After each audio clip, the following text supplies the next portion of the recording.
Jai Hind everyone, welcome you all to Force Defense Academy. Today in this video, I'll be discussing about India and Sri Lanka relations. देखो India Sri Lanka से हमारा पुराना historical ties है, कई समय से मतलब श्रीलंका से क्या है हमारा कनेक्शन है। तो हम देखेंगे श्रीलंका के साथ कैसा रिलेशन है, कैसे मतलब इकोनॉमिकली, सोशली, पॉलिटिकली क्या क्या हुआ है, क्या क्या चैलेंजेस एसोसिएटेड है। कि श्रीलंका जो है हमारा एक नेबर है, मेरी टाइम जो है मतलब बॉर्डर क्या करता है हमारे साथ शेयर करता है, तो हमारे लिए बहुत ज़रूरी हो जाता है कि श्रीलंका के साथ हमारे रिलेशंस कैसे है। देखिए फर्स्ट क्या है कल्चरल एंड रिलीजियस कनेक्शंस। अगर हम हिस्टोरिकली बात करें तो बुद्धिज्म जो कि इंट्रोड्यूस कहाँ हुआ था इंडिया में, लेकिन उसको इंडिया से श्रीलंका तक जो अशोक के जो सन थे महेंद्र और संघमित्र जो थी वो कहाँ गए थे, वो श्रीलंका गए थे। किसके लिए? बुद्धिज्म को बढ़ाने के लिए, बुद्धिज्म को स्प्रेड करने के लिए। उसके बाद कॉलोनियल एंड पोस्ट कॉलोनियल अगर हम देखें तो दोनों ने इंडिपेंडेंस मिली थी दोनों को 1947 एंड 1948 रिस्पेक्टिवली में। उसके बाद इंडिया ने हेल्प की थी श्रीलंका को मतलब डेमोक्रेटिक इंस्टीट्यूशन बनाने में।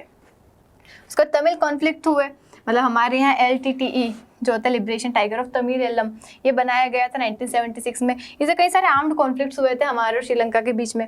उसके बाद इंडिया श्रीलंका का एग्रीमेंट होता है, इंडिया में पीस कीपिंग क्या होती है, फोर्स मतलब बनाई जाती है, उसमें अकॉर्ड हो जाता है दोनों का। अब मैपिंग अगर देखिए, इंडिया का सदर्न पोर्शन है तमिलनाडु केरला, ये क्या है श्रीलंका, यहाँ पे गल्फ ऑफ मन्नार, यहाँ है पाक स्ट्रेट, ये अपना इंडियन ओशन जो है इसमें क्या है ये सारी चीज़ें लोकेटेड है। उसके बाद अगर हम सिग्निफिकेंस देखें इंडिया और श्रीलंका रिलेशन का, मतलब क्या इंपॉर्टेंस है इंडिया और श्रीलंका रिलेशन की, तो पहला रीजनल डेवलपमेंट। रीजन मतलब हमारा जो मतलब श्रीलंका कहाँ लोकेटेड है, सदर्न पार्ट में, मतलब साउथ एशिया वाला जो रीजन है उससे अगर हमें कनेक्टिविटी चाहिए तो श्रीलंका उसमें क्या करता है, बहुत इंपॉर्टेंट रोल प्ले करता है। Linked with its neighbouring nation, जैसे Sri Lanka aims to enhance its development by integrating with South Asia. उसके बाद हमारी जो नेबरहुड फर्स्ट पॉलिसी है उसमें हम नेबरहुड को क्या करते हैं, नेबर कंट्रीज को फोकस करते हैं, तो उसमें इंपॉर्टेंट रोल प्ले करता है।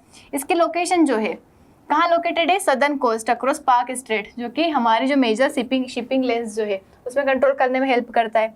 इकोनॉमिक इंटीग्रेशन एंड टूरिज्म, मतलब हमारा डिजिटल पेमेंट सिस्टम जो है उसको इंक्रीज करने में जो UPI प्रमोट होगा इस कंट्री में भी। उसके बाद टूरिज्म के लिए क्या है श्रीलंका बहुत जरूरी, मतलब वहाँ के लोग हमारे यहाँ आएंगे, हमारे यहाँ से वहाँ जाएंगे। उसके बाद इकोनॉमिक कोऑपरेशन अगर आप देखें तो इंडिया श्रीलंका का फ्री ट्रेड एग्रीमेंट हुआ था 2000 में, जो कि एक इंपॉर्टेंट रोल प्ले करता है इन दोनों कंट्री के बीच में ट्रेड में, मतलब ट्रेड को बढ़ावा देने के लिए फ्री ट्रेड एग्रीमेंट करवाया गया था।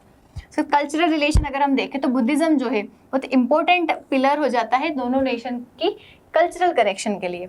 दोनों कंट्री जॉइंटली कमोमेरेट करेंगे 2600 ईयर जो था बुद्धिज्म, मतलब बुद्धिज्म के 2600 ईयर हो गए, उसको सेलिब्रेट करने के लिए दोनों कंट्री ने साथ में मिलकर क्या किया था, उसे सेलिब्रेट किया था।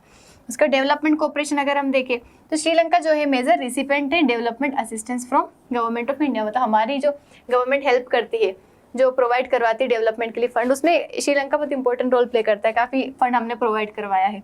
इंडिया ने अराउंड $3 बिलियन प्रोवाइड किए, उसमें से $560 मिलियन जो है वो तो पूरे क्या है ग्रांट में, मतलब पैसे में दिए हुए, बाकी दूसरे ये मतलब हेल्प करी है हमने दूसरे कामों में। डिफेंस एंड सिक्योरिटी कोऑपरेशन देखे तो सिंस 2012 दोनों ने पार्टिसिपेट करते हैं इंडिया श्रीलंका डिफेंस डायलॉग में, जो मतलब सिक्योरिटी को मेंटेन करने के लिए डिफेंस कोऑपरेशन में बहुत हेल्प करता है। उसके बाद डिफेंस एक्सरसाइज अगर आप देखें तो इंडिया श्रीलंका की जॉइंट मिलिट्री एक्सरसाइज है मित्र शक्ति, और नेवल एक्सरसाइज है SLINEX, क्या है मेरीटाइम एक्सरसाइज है, मतलब इन एक्सरसाइज में क्या करते हैं दोनों पार्टिसिपेट करते हैं।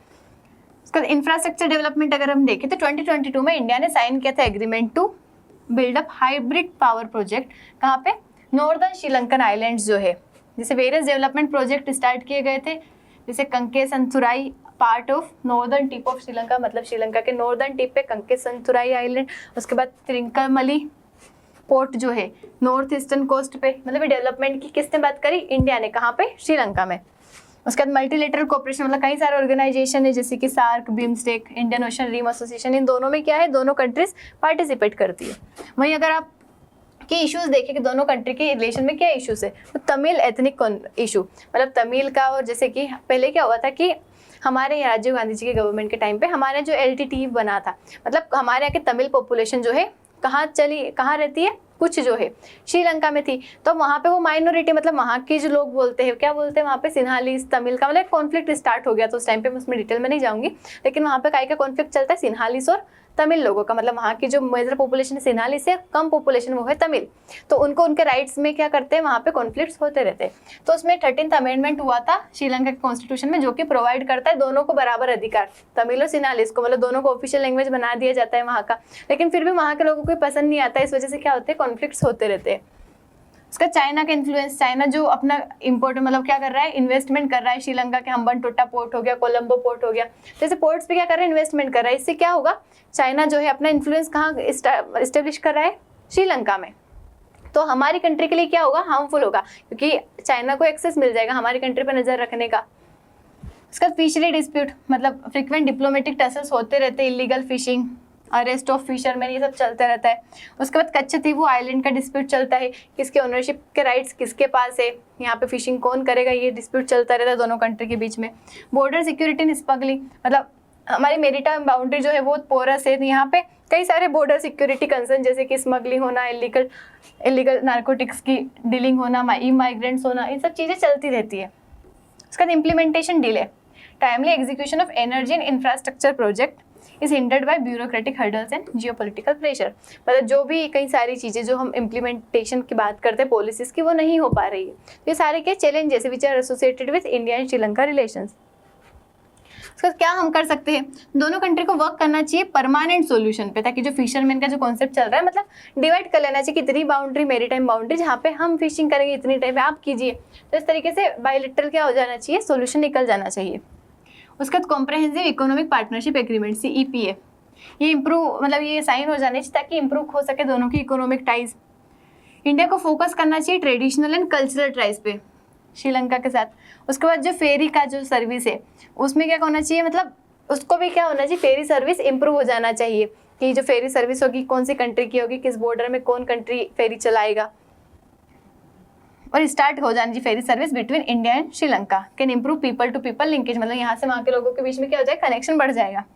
म्यूचुअल रिकॉग्निशन होना चाहिए दोनों के कंसर्न पे एंड इंटरेस्ट पे, ताकि रिलेशनशिप जो है दोनों की क्या हो सके, बढ़ सके, मतलब किसी भी चीज़ पे म्यूचुअली एग्री होना पड़ेगा, पार्टनरशिप करनी पड़ेगी, तभी जाके क्या हो सकता है, इनका रिलेशन इंप्रूव हो सकता है। This is all about India and Sri Lanka relation. मिलते हैं नेक्स्ट वीडियो में नेक्स्ट टॉपिक। जय Hind and thank you so much.